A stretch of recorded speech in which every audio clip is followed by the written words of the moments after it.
Guys, i-stop ko yung video kanina kasi yan, ganyan katarik yung ito, paakyat pa rin to. Ay, grabe. Ito yung pinakamahirap na ride namin.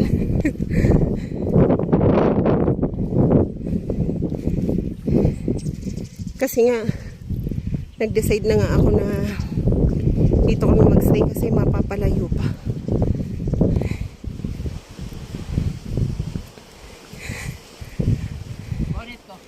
Ha? Ano? Ando na? Layo-layo pa. Na?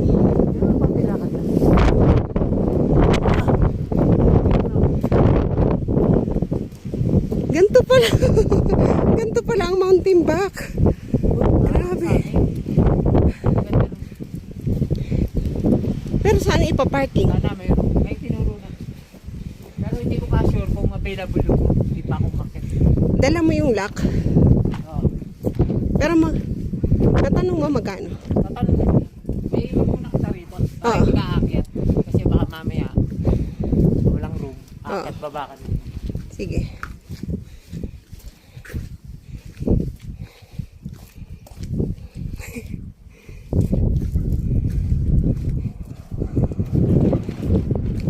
Grabe.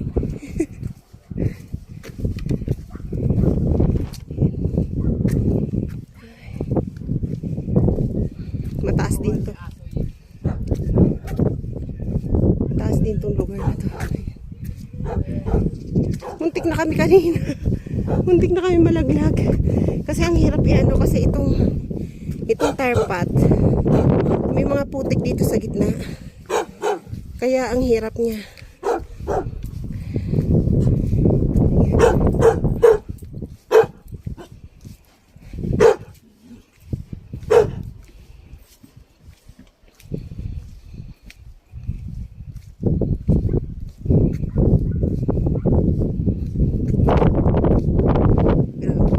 Ito na yung pinakamahirap namin.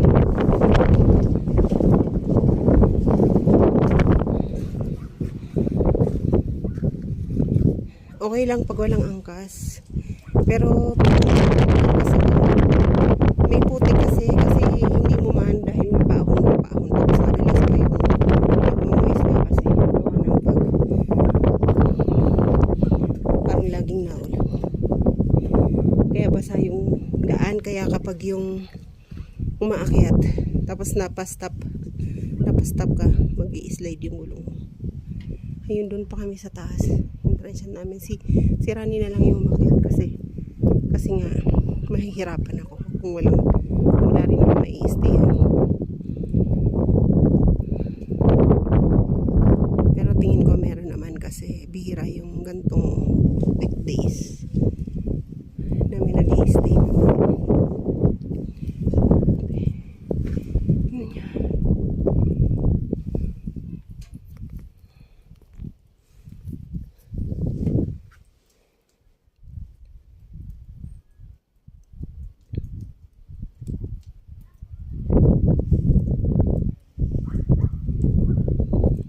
Pag walang available na room, bababa pa ulit kami, maghahanap ulit. Pero baka bumalik na lang kami dun sa baba, yung malapit sa Olis.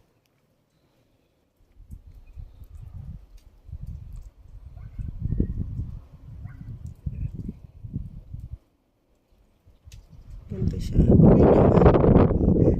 Adventure talaga.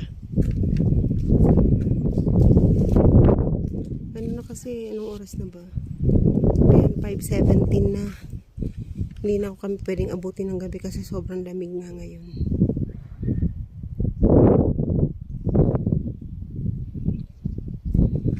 Naiaakit namin yung gamit namin sa taas.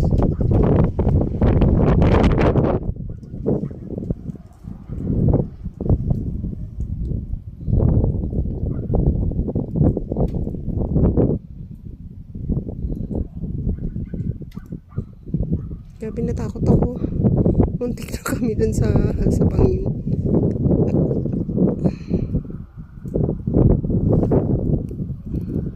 Sige guys, tapusin ko na tong video. Thank you.